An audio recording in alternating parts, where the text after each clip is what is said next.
When the system fails, it doesn't fail slowly. It collapses all at once. And the moment it does, everything people assumed was stable begins to disappear. Shelves empty. Supply chains stop. And within days, people realize something they were never prepared to face. That there is no backup plan. No hidden reserve quietly waiting to take over. Just a fragile system that worked perfectly until it didn't. And that's the problem with modern food. It feels permanent. It feels reliable. But in reality, it is one of the most delicate systems we depend on.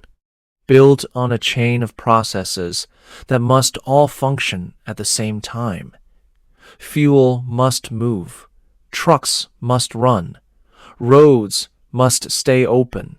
Warehouses must remain powered. Workers must show up. And supply must match demand with almost no margin for error. And the moment one of those links breaks, the entire system begins to unravel.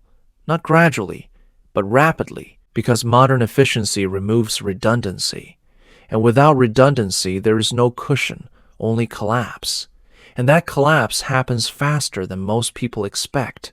Not in months, not in weeks, but in days. And when it does, the instinct most people rely on is stockpiling. Storing as much food as possible. Stacking cans, rice, water. Building a reserve that feels like security. And for a short time it works. But stockpiling has a fundamental flaw that cannot be avoided. It only moves in one direction. Every day you consume, the total decreases. There is no regeneration, no replacement, just a countdown that eventually reaches zero. And when it does, the system you depended on disappears completely. Which raises a different question, one that most survival plans ignore. Not how much food you can store, but how you can create a system that continues producing food even when everything else stops.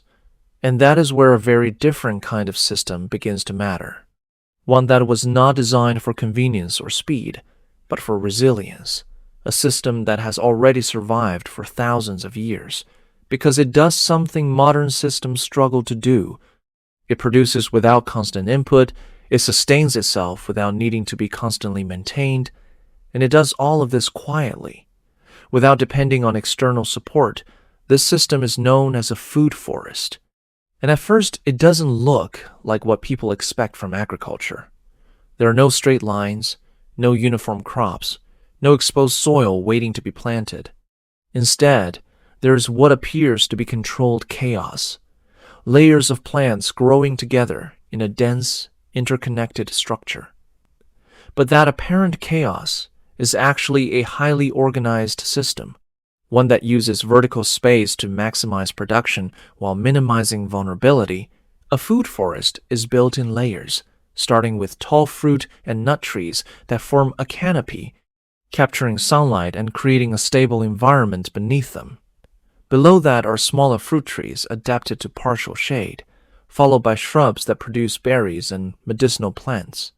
Then herbs that fill the lower spaces, ground cover that protects the soil and locks in moisture, root crops growing beneath the surface adding another dimension of production, and climbing vines that use existing structures to grow upward without competing for ground space, creating a 7-layer system where every level contributes to the overall output, and more importantly, every level supports the others, forming a network rather than isolated components.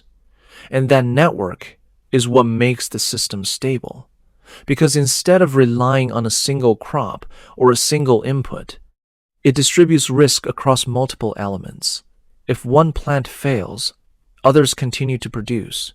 If one layer struggles, another compensates, creating redundancy that modern systems often lack. And beyond structure, there are processes happening that most people never see. Trees providing shade that regulates temperature and reduces water evaporation. Roots anchoring the soil and preventing nutrient loss. Fallen leaves decomposing into organic matter, that feeds microorganisms, insects pollinating plants, while also acting as natural pest control. Fungi forming underground networks that transfer nutrients between plants, and water cycling naturally through the system rather than being constantly added and lost. And over time, these interactions create a feedback loop where the system becomes more efficient and more productive without additional input, which is the exact opposite of modern agriculture, where soil becomes depleted and requires increasing levels of intervention just to maintain output. And this difference becomes critical in a survival scenario because it determines whether a system improves or degrades over time, whether it becomes easier or harder to maintain, and whether it can function independently or requires constant support. And independence is where the real advantage lies. Because once a food forest is established, it doesn't need fuel to operate. It doesn't rely on electricity. It doesn't require daily planting cycles or precise timing. It continues producing food quietly in the background, often without drawing attention. And that matters more than most people realize, because visibility can become a risk in unstable environments, and a system that looks like a natural landscape is far less likely to be targeted or disrupted. Adding a layer of security that goes beyond production itself.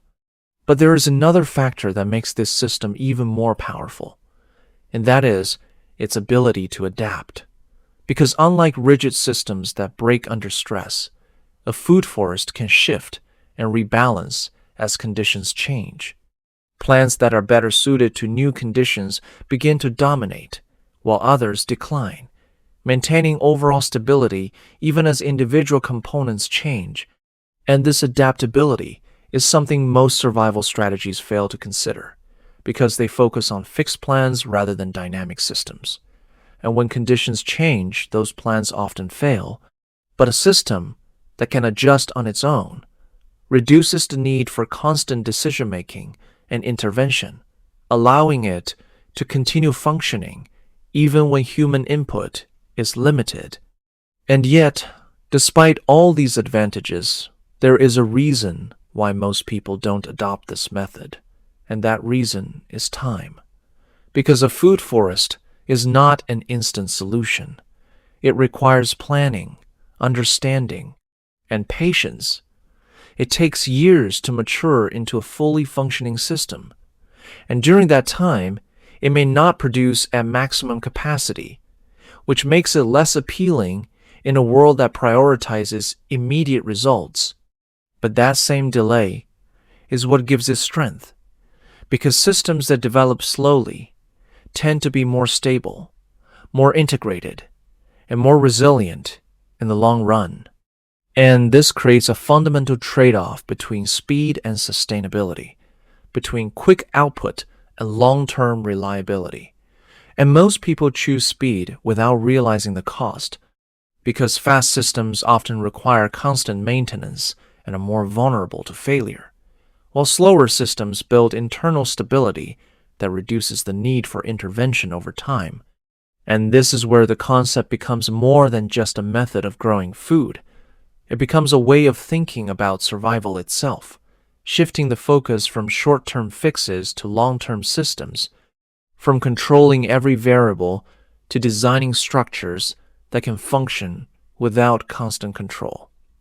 And once you understand that, you begin to see the difference between systems that survive temporarily and systems that endure.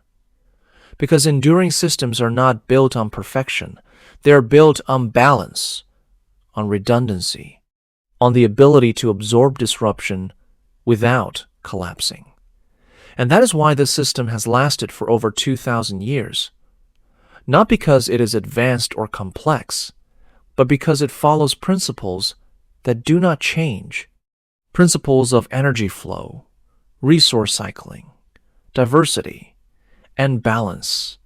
And when those principles are in place, the system can sustain itself with minimal input, quietly producing food, maintaining soil health, and supporting life without constant oversight. And in a world where most systems are becoming more complex and more fragile at the same time, there's something powerful about a system that becomes stronger as it grows. Something that does not need to be constantly fixed because it is designed to function. And that is the difference between temporary solutions and lasting ones. Because temporary solutions solve immediate problems, but often create new ones, while lasting systems reduce the number of problems that can occur at all. And that is what makes this system so valuable, not just as a method of survival, but as a framework for resilience itself. Because in the end, survival is not determined by how much you store. It is determined by how well your systems continue to function when everything else stops. And the systems that last are not the ones that fight nature. They are the ones that understand it, align with it, and use it as a foundation rather than an obstacle. Because when you do that, you are no longer relying on constant input to survive. You are creating a system that can sustain itself. And that is the difference between surviving for a moment and surviving long term. Because survival isn't luck, it's math.